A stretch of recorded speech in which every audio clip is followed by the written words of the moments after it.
You're watching Talking About Orcs.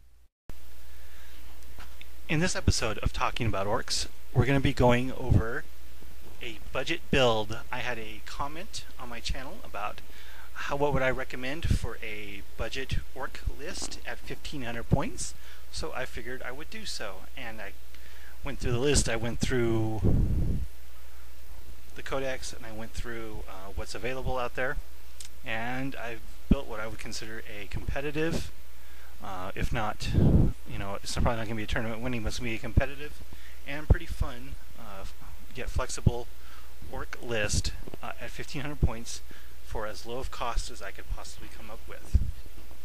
So, let's go over the list. This is 1500 points. Actually, I think it came out to 1498, 1497. So let's go over the list and see what we have. Okay.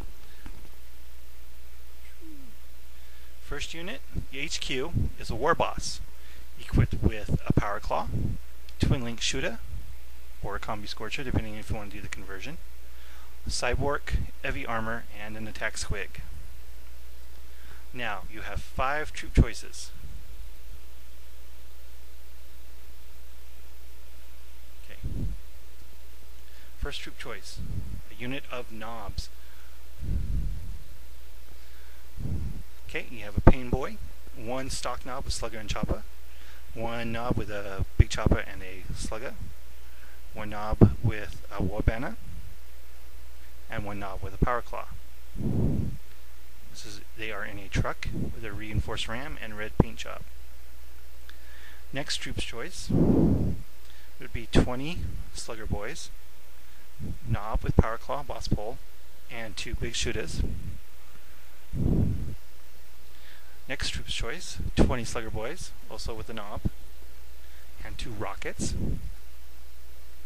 Next we have 20 shooter boys with 2 big shooters and the knob, power claw of course.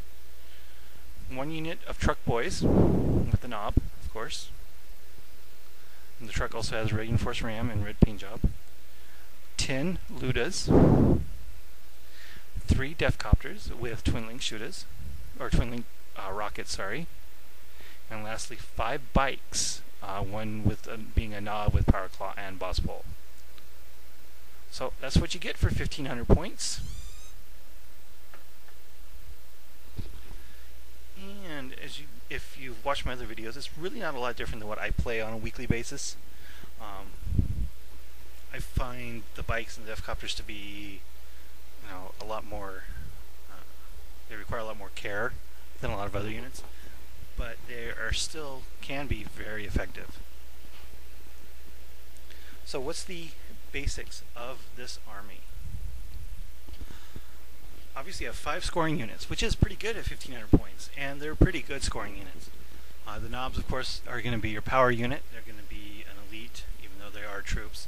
They're elite and can take on a lot of things. You'll see at 1500 points. The boy squads are good for objective holding. The shooters will be good for the objective holding, while the sluggers run forward to support the trucks. So you're definitely playing this as kind of a hammer and anvil, where the true trucks and the bikes are going to run forward as your hammer, and then the 2 units of 20 boys are going to be backing it up as your anvil, and then you can either add in the 3rd unit of boys or leave them on the objective, clinking away with their big shooters. The Defcopters have a lot of options with them, as always. I haven't gotten to my Defcopters or bikes yet in my list videos, but I will get there. Defcopters are very flexible. You can leave them to outflank. You can turbo boost them as a scout move, and then try to get assault or shots on some enemy tanks first turn. So they're very flexible. They're a little spendy at 45 points a model, but with 2 wounds and no wound allocation. They're not hard to kill, but they can definitely be a distraction and can be effective if used carefully. The bikes, of course, are fast, so they're going to be running up with your trucks, and they will, because the bikes get their own cover save. Again, I haven't gone over the bikes yet, but I'll get there. Bikes have a built-in 4+ cover save from their smoke cloud special rule, And also, if you spread them out, anything behind them will also get a cover save from intervening units. So they can provide the screen for the rest of the boys as they come up, or even the trucks. Well, maybe not the trucks, because you'll probably be using the newer trucks, unlike me using these small Gorka Morka trucks. And of course, Ludas will just sit back in your deployment zone and take out transports or whatever they possibly can. So that's it. That's the 1,500 point list. So let's talk about cost. What's it going to cost to put this thing together? Okay, what are we going to need to put this list together? Okay, first are the contents of one box of Assault on Black Reach. That gives you your Def Copters, your War Boss, and the first unit of boys, and some knobs to work with. Okay, next you're going to need an additional set of the 20 boys from Assault on Black Reach. That's all 18 Slugger boys and the 2 big shooters. 2 boxes of the Ludas and Burners boxes. 1 Pain Boy blister, or you can convert it because you'll have extra knobs if you want to save that. 2 Power Claws. You can usually get those off eBay for a few dollars as bits. Or of course you can always convert your own, make your own out of plastic card or extra choppers or whatever. And lastly, you'll need to do a little bit of conversions. You'll have to convert 2 regular boys into 2 Ludas, and you'll have to make your own war banner. And 2 Orc battle forces. Yeah, that's going to be kind of spendy.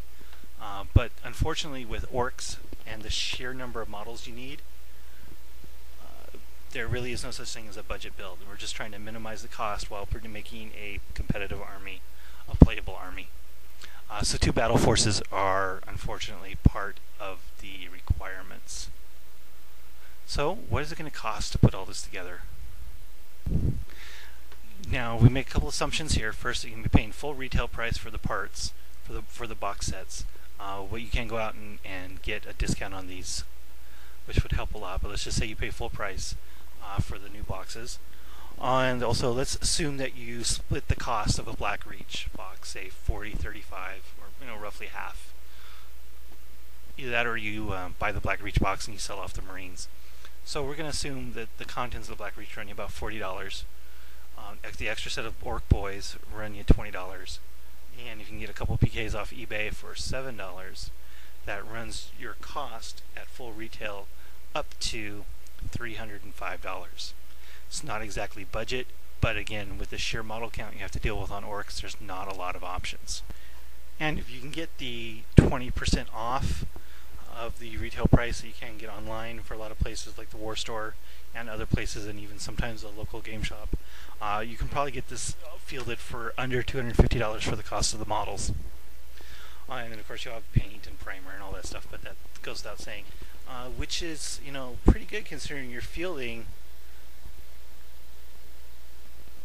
nearly 100 models at 1,500 points. So I hope that answers the question that was posted on my channel. And I would say the channel's name, but I can't possibly decipher. So that's the answer to your question. 1,500 point army for between $250 and $300 in a playable in a hammer and anvil fashion. Should be fairly competitive, a lot of fun to play, but probably won't win you a whole lot of tournaments. Yeah, but it will definitely work, and will definitely be a lot of fun, especially when you're out doing that converting.